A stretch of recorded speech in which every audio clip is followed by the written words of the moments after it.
Ini adalah serial belajar keuangan dari keuanganumum.com. Pada serial kali ini, Anda akan disajikan pengetahuan yang berhubungan dengan keuangan, mulai dari mencatat, menyajikan laporan keuangan, hingga menganalisanya. Sehingga, berdasarkan laporan keuangan yang baik dan diawali dengan pencatatan keuangan yang baik, semoga manajemen keuangan di organisasi kita atau bisnis kita menjadi lebih baik dan lebih optimal. Yang artinya, jika keuntungan dan profitabilitas di keuangan kita lebih baik, organisasi dan bisnis kita menjadi lebih sehat. Dan tujuan yang ingin kita capai dari pembangunan atau didirikannya sebuah bisnis dan organisasi lebih cepat tercapai dan lebih optimal. Pencatatan keuangan biasanya dilakukan dengan dua metode. Yang pertama adalah pencatatan berbasis aktual atau berbasis kas. Yang kedua adalah pencatatan berbasis akrual. Pencatatan aktual atau pencatatan berbasis kas yaitu pencatatan yang dilakukan hanya jika terjadi transaksi kas di dalamnya. Artinya, jika sebuah transaksi terjadi tidak tunai atau tidak terjadi pertukaran kas di dalamnya, maka pencatatan tidak akan terjadi. Kita bahas contohnya dengan sebuah kasus. Siswa bernama Ferdi membayar SPP bulan September tahun 2025 pada 4 September 2025 senilai 400.000. Maka biasanya yang akan kita catat adalah pencatatan yang seperti ini. Kita akan buatkan dalam sebuah tabel, mungkin di buku kas yang tertera tanggal di dalamnya dan ada deskripsi atau penjelasan dan terjadi kas masuk di situ. Lalu kita akan akumulasikan berapa sisa saldo di dalamnya. Ini tidak normal kalau pencatatan dilakukan ketika transaksi itu terjadi. Apabila kita generate atau buat laporan keuangan, maka secara normal karena transaksi pada bulan September 2025 dilakukan pada September 2025, secara otomatis laporan keuangan pada bulan September 2025 akan menyertakan pembayaran yang telah terjadi sebelumnya.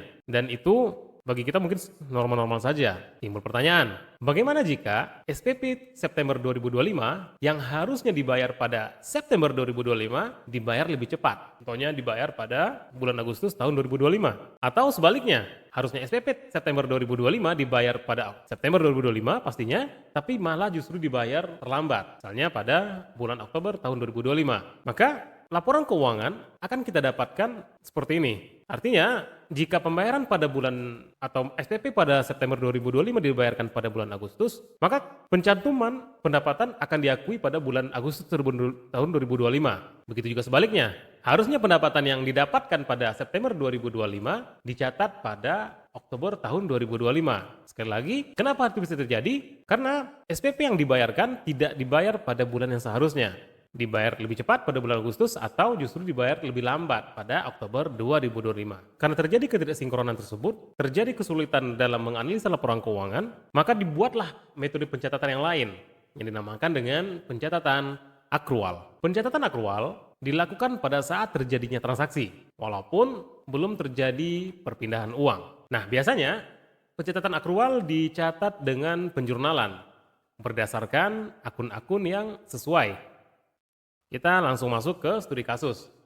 Situasi yang pertama, siswa bernama Ferdi membayar SPP bulan September tahun 2025 pada 4 September 2025 senilai Rp400.000. Maka kita buatkan penjurnalan. Biasanya dalam struktur penjurnalan ada tanggal di sana, lalu ada penjelasan atau deskripsi, lalu ada akun yang terlibat di dalamnya. Nah, akun kas kita buatkan pada debit senilai Rp400.000 karena terjadi penerimaan kas pastinya. Lalu kita buatkan akun pendapatan pembayaran SPP pada kredit senilai Rp400.000.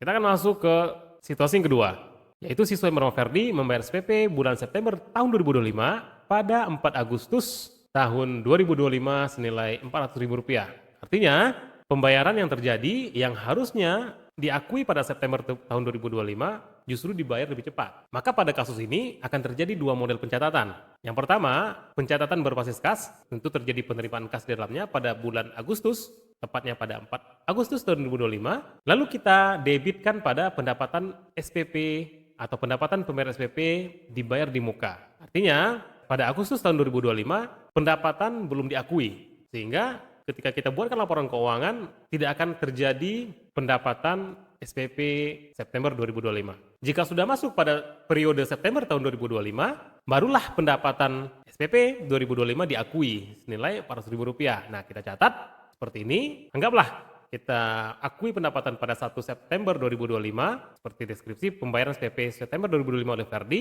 Akun pada debit kita buatkan pendapatan pembayaran SPP dibayar di muka. Pada kredit kita buatkan pendapatan pembayaran SPP tahun 2025. Kita buatkan atau kita akui pada akun pendapatan pembayaran SPP nilai Rp400.000 pada posisi kredit. Nah, bagaimana seandainya kalau terjadi pada situasi yang ketiga?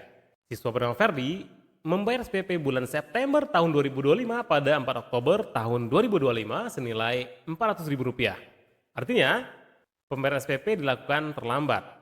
Maka, pada pencatatan kita lakukan akuisisi pendapatan pada 30 September 2025, yang pastinya kita catat pada akun pendapatan pembayaran SPP pada kredit. Nah, pada debitnya, karena tidak terjadi pembayaran, maka kita akui sebagai piutang pembayaran SPP. Jika kita masuk pada bulan Oktober, barulah kita mulai mencatat pembayaran SPP untuk bulan September tahun 2025 dan kita buatkan pada kas, lalu terjadi pengurangan piutang pembayaran SPP yang diimplementasikan pada kredit senilai Rp400.000. Sehingga dengan 3 kondisi yang tadi, baik dibayar tepat waktu, atau dibayar lebih cepat, atau dibayar lebih lambat, maka laporan keuangan yang akan dihasilkan sama saja. Akan tertera pendapatan SPP pada akan tertera pada bulan September tahun 2025, pendapatan SPP senilai Rp400.000.